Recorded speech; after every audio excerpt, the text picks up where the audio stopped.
métier d'hôtesse et pratique vicieuse, quelle nuance? Oui, parce que souvent les hôtesses sont accusées d'user de leur charme, de draguer, d'accompagner des célébrités, d'être des femmes de chambre avec ces célébrités. Il y a tellement de choses qui se disent sur ce métier. Pour vous déjà, c'est quoi le métier d'hôtesse? Merci beaucoup. Le micro est un peu plus près. Ok. Merci beaucoup et c'est un réel plaisir pour moi d'être sur ce plateau, justement pour parler de ce métier qui me passionne tant et dans lequel dans lequel je travaille depuis plus de 6 ans. Parce que j'ai mon entreprise depuis 6 ans, depuis 2017. J'ai pratiqué ce métier 3 ans avant. Donc, ça fait plus de 9 ans que je suis dans le domaine. Donc, ça me passionne en tout cas d'en parler. Alors, le métier d'hôtesse, déjà, pour moi, je n'arrête pas d'expliquer aux gens que c'est être une hôtesse d'accueil dans une agence événementielle. C'est cette personne qui accueille, qui oriente, qui dirige, qui donne des informations à un client ou à un invité sur un événement. Elle peut même être chargée de faire la promotion du produit ou du service lors d'un événement. D'accord. Mais généralement, comme tu viens de le dire tantôt, nous sommes toujours pointés du doigt parce que quand tu dis aux gens « j'ai une agence d'hôtesse », moi personnellement, quand je dis des fois aux gens « j'ai une agence d'hôtesse », la personne me regarde de façon très bizarre pour se dire déjà « ah, donc c'est vous qui vendez les filles ». Okay. Oui, j'ai été souvent. Donc, souvent, on te taxe de quelqu'un qui vend des filles. Oui, bien sûr. Parce que... Mais tu n'en vends pas, rassure-nous. Non, je n'en vends pas. On est rassuré. Je n'en vends pas parce que moi, mes filles peuvent même en témoigner et même les personnes de mon entourage en témoignent. Moi, je considère mes filles comme mes sœurs, comme mes enfants. Et je suis en perpétuel contact avec les parents de ces filles-là, souvent quand il y a des événements. Oui, allez-y. Voilà. Quand il y a des événements, j'arrive même à appeler certains parents pour les rassurer que je suis avec leur enfant. Et je récupère les filles, je les dépose. Donc, voilà. Alors, les gens pensent que nous faisons le travail d'escort girl, et ce qui est très, très différent de ce qui est le métier d'hôtesse. Escort girl, le métier d'escort girl, quant à lui, c'est cette personne qui s'occupe, qui accompagne des clients dans des... ça peut être dans un service social ou privé. D'accord. Mais quand même, dans votre métier, parfois, on a souvent des critères un peu trop sélectifs. Telle taille, tel teint, telle beauté. Pour quelqu'un qui doit accueillir, qui doit mettre quelqu'un bien, pourquoi autant de critères? La personne va même dessiner la fille qu'il souhaite avoir, mesurer les tailles. Souvent, c'est des femmes claires. Les femmes de teint noir sont discriminées. Grande de taille, justement. Et parfois même, ça fait naître une forme de discrimination entre les femmes. Souvent, toujours ces femmes claires, Qu'est-ce qui ne va pas? Pourquoi tous ces critères? Est-ce que c'est un service de nuit, on s'offre ou bien on veut juste être accueilli? Alors ça, le problème vient du client. Justement. Par exemple, nous avons une agence de test et le client, il est roi. Ça, c'est partout, pas seulement forcément... Mais roi jusqu'à quel niveau? Non, roi jusqu'à un certain niveau, juste pour le service. Voilà. Une hôtesse, nous sommes sélectifs, une agence est sélective dans le choix de ses hôtesses parce que l'hôtesse est la vitrine d'un événement. Quand on vient à un événement, la première personne qu'on voit, c'est l'hôtesse. Donc, avoir quand même une certaine présentation physique, une très belle présentation physique, c'est quelque chose qui nous tient à cœur. Moi, souvent, quand je fais mes castings, je suis moi-même membre du jury. Donc, je suis très, très complexe, plus ou moins... Tu prends quel genre de filles, juste comme ça? Moi, je prends des filles très jolies, des filles simples, noires et claires. D'accord, donc c'est pas seulement... Non, pas seulement claires. Des fois, quand même, on a des clients qui exigent, nous voulons forcément des filles de teint noir, et il y a d'autres aussi qui disent forcément de filles de teint clair. Des exigences pour moi. Oui, ils sont des exigences des clients. Oui, bien sûr. C'est vrai, c'est un métier, c'est du business. Bien sûr. C'est donnant, c'est que je veux. Donnant, c'est-à-dire? Non. Justement, c'est... On vous paye. Voilà, vous payez, mais mes conditions, c'est ça. Parce que ce sont des exigences. J'aime bien quand c'est clair. Voilà. Moi, en fait, la question que je me pose, est-ce que vous êtes souvent confronté à des plaintes où les miss, ces hôtesses sont arnaquées par des clients? Ou bien, comment ça se passe avec les... Harcelées, oui, parce que généralement, ça se passe. Parce que chez nous, on pense déjà quand on est là pour accueillir, on peut se permettre. Voilà, justement, est-ce que vous êtes confronté à ces genres de plaintes généralement? À mes débuts, oui. Okay. À mes débuts, j'ai été très souvent confrontée à ça, mais je pense qu'au fur et à mesure que je travaille, je suis plus active. Rapproche un peu le micro, juste, voilà. Au fur et à mesure que je travaille, je suis plus active dans la chose et je me suis fixée une certaine limite avec certaines personnes ou avec des clients. Donc, je pense que moi, avec mes filles, nous ne sommes pas confrontés à ça. Et je suis tout le temps présente. Oui, est-ce que dans votre agence... Pour assurer en plus. Est-ce que dans votre agence, il est permis il est permis, par exemple, à vos hôtesses d'entretenir des relations extra-conjugales, extra-professionnelles, pardon. C'est pas des dames mariées. Extra-professionnelles avec les clients. Non.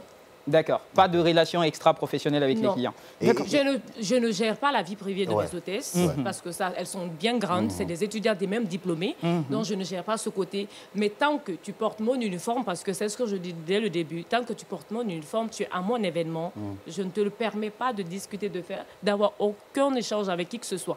Déjà, pour commencer, je retire les téléphones. Les téléphones, moi, dès le début de l'événement, je récupère, c'est dans ma voiture. Si l'événement c'est de 8h à 18h, tu ne l'utilises qu'à 18h après l'événement. Mais parfois, on peut retenir un numéro de téléphone. Hein, oui. Il y a des cartes de visite qui peuvent glisser. Et comme je l'ai dit tantôt, je suis là. Je supervise. D'accord. Est-ce qu'il est arrivé lors d'un événement qu'une de vos hôtesses se plaigne du comportement indélicat d'un client, je ne sais pas moi, un attouchement, des propos indécents, des propos visant à certainement envoyer la personne dans son lit, parce qu'il y a des gens qui ont une très mauvaise image des hôtesses. Tout de suite, on veut la voir dans son lit, on veut tout ça. Est-ce qu'il y a eu des plaintes, des retours de ce genre? Non. Ou peut-être même s'il y a eu ce genre de cas, elles m'en ont pas fait part. D'accord. Mais ce que je sais quand même, que j'ai souvent des plaintes. Par exemple, on a quand même des clients qui sont plus ou moins difficiles, mais pas dans le cadre des attouchements ou quoi que ce soit. Mais dans ce que tu viens de dire là. D'accord. Une question un peu plus épineuse. Moi, je la pose. On est sur ce plateau, on parle sans langue de bois, sans tabou. L'acquisition des contrats. Très souvent, on a des agences qui ont la plupart des contrats. Je dis ça, je ne dis rien. Qui ont tous les contrats. Elles ont la plupart des contrats, elles sont souvent sollicitées. Pourtant, il y en a d'autres. C'est toujours les mêmes agences, c'est toujours des critères de filles très sélectionnés, tout ça. Quelque part, il y en a qui vous accusent d'abuser de vos charmes, de donner des filles en échange de contrats. Ça se murmure parce que vous avez été certainement à de grands événements, des grandes prestations. Il y a l'affinité avec des personnalités du pays. Donc, on vous accuse parfois d'user de vos filles pour pouvoir obtenir les contrats. Vrai ou faux? Comment vous gagnez, vous, vos contrats? Ça, c'est des questions qui m'ont été très souvent posées. Mais moi, je pense que c'est par mon professionnalisme. D'accord. Je vous l'ai dit au tout début que j'ai été hôtesse pendant 3 ans. J'ai été une Miss, je suis une ancienne Miss. Et donc, j'ai eu mes relations, j'ai mon contact. Et du coup, j'ai mon agence depuis 2017. Donc, je me dis, à force de me performer et de travailler avec des gens. D'accord. Et à cause de mon professionnalisme et du professionnalisme de mes filles. D'accord. Et la présentation, parce que je mets aussi le paquet dans tout ce qui est habillement et tout ce qui s'ensuit. Je me dis, c'est ce qui encourage aussi. Et vu ma présence, je dis un point parce que généralement, les gens contactent plus mon agence. Tu as dit tout de suite qu'il y a des agences qu'on contacte tout le temps. Je suis l'une des agences qu'on contacte très souvent. Donc, tu n'as aucune relation avec quelconque patron. Un quelconque patron, il n'y a pas de relation avec des patrons en particulier pour gagner des contrats. Non. C'est le travail qui paye. Généralement, les filles, c'est de quel âge à quel âge pour être recrutées? 19 à 24. D'accord, il n'y a pas de problème. Et moi, l'autre question que j'ai envie de poser, rapidement, parce que généralement, ce sont des questions que ces hôtesses, généralement, quand on rencontre, qui attirent notre attention, par rapport, par exemple, à un événement qui commence de 8h jusqu'à 16h, et elles sont là, et après, elles sont mal rémunérées. Est-ce que chez vous, c'est la même chose? Non. Parce que si il n'y a pas de plainte concernant la rémunération? Concernant la rémunération, parce que si c'était le cas, elle serait partie tout de suite. J'ai des hôtesses qui sont avec moi, ça fait 2 ans, ça fait 3 ans. Et nous sommes d'accord que les filles nous aimons. Enfin, c'est pas nous. Vous les payez par mois ou bien par marché? Par marché, par contrat. D'accord. Okay, par contrat. Être hôtesse, métier noble, il y a une autre qui parlait de Sugar Daddy, tout ça. On parle de ces pratiques vicieuses souvent dans le métier. Est-ce qu'il vous est parfois arrivé de tomber sur un cas où une hôtesse a dérobé, par exemple, de l'argent d'un client? Parce que ça arrive, c'est un métier où on est souvent contraint à des accueils, il y a tout ce qui est déposé par là. Et comment vous faites dans votre agence pour maintenir le climat de cohésion? Parce que ce sont quand même des filles qui viennent de plusieurs familles avec des éducations différentes. C'est quoi le secret? Alors, pour revenir à ta première question, je n'ai pas encore été victime de cela. Pour revenir à ta première question, je n'ai pas encore été victime de ça. Qu'un client vienne se plaindre à cause d'une de mes hôtesses, du vol. Il n'y a pas eu vol entre les hôtesses aussi entre elles? Non. D'accord. En tout cas, pas encore. Tu ne le diras pas à la télé, c'est certain. Non, mais je le dirai, mais bon, pas encore. En tout cas, et je touche du bois pour ça. D'accord, il n'y a pas de souci. Ce que j'arrive à faire pour maintenir le bon climat dans mon agence, c'est que chez moi, il n'y a pas de différence. D'accord.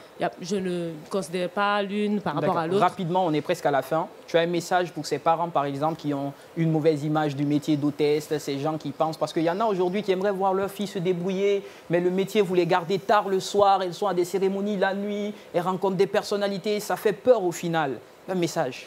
Moi, ce que je conseillerais ou ce que je dirais à ces parents, c'est de faire confiance d'abord à leur enfant et essayer d'être en contact avec la personne qui les gère, comme moi je le fais. Moi, je suis en perpétuel contact avec les parents de mes filles. Et donc, ce qui fait que quand il y a des événements, j'appelle. Quand on doit rester tard, j'appelle pour informer et je dépose. Ça marche. Donc, le métier d'hôtesse, c'est un métier noble, c'est un métier à temps plein, c'est un métier qui mérite tout le respect. C'est un métier légal. Un métier qui mérite tout le respect. Comment ta question? On est pratiquement à la fin. Non, justement, c'est par rapport au côté sécurité, parce que c'est très important. Il y a des événements qui se passent très tard la nuit. Mais comment ça se passe avec les parents et surtout avec les jeunes? Ils passent la nuit ou bien vous avez les laissez partir? Soit je les dépose, soit elles passent la nuit avec moi. D'accord. Si vous avez 30 hôtesses, vous allez déposer... des appartements pour nous. Ah, il y a même des appartements, donc ça rapporte bien le métier. Hein? Vous prenez des garçons?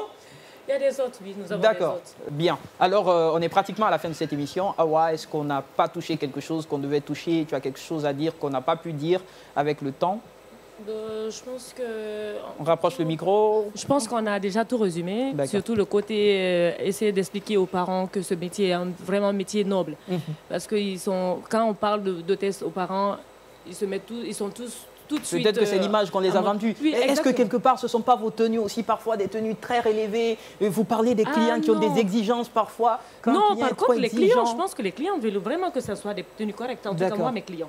On demande toujours jusqu'au niveau des genoux, ou en tout cas des tenues vraiment correctes. Ou peut-être c'est la trop belle beauté des filles qui font peur parfois aux gens, quand les femmes savent qu'il y a des maris qui sont à ces cérémonies. Non, je pense que c'est juste des préjugés. Des préjugés. Parce que moi-même, j'ai été victime de ça. À l'époque, quand je devais être hôtesse, j'ai ma mère, la première fois, elle me dit tout de suite, ah, donc tu allais faire un casting, donc tu es bandite. D'accord. Est-ce que quelque part vous faites des formations sur la bonne conduite, la lutte contre le harcèlement, quand elles sont harcelées, comment elles doivent réagir? Vous le faites? Je donne des formations et je viens à peine de créer mon centre de formation justement pour ça, First Class Academy, qui donne des formations dans ce sens. D'accord, bravo, félicitations. Awa Keita, elle encourage toutes ces jeunes filles à embrasser le métier d'hôtesse, un métier noble, responsable, mais surtout, quand vous devez vous engager, ayez des valeurs éthiques et des responsabilités, que votre image et votre comportement ne nuisent pas aux autres femmes qui veulent pratiquer ce noble métier. C'est important. Prenez soin de vous, on se retrouve.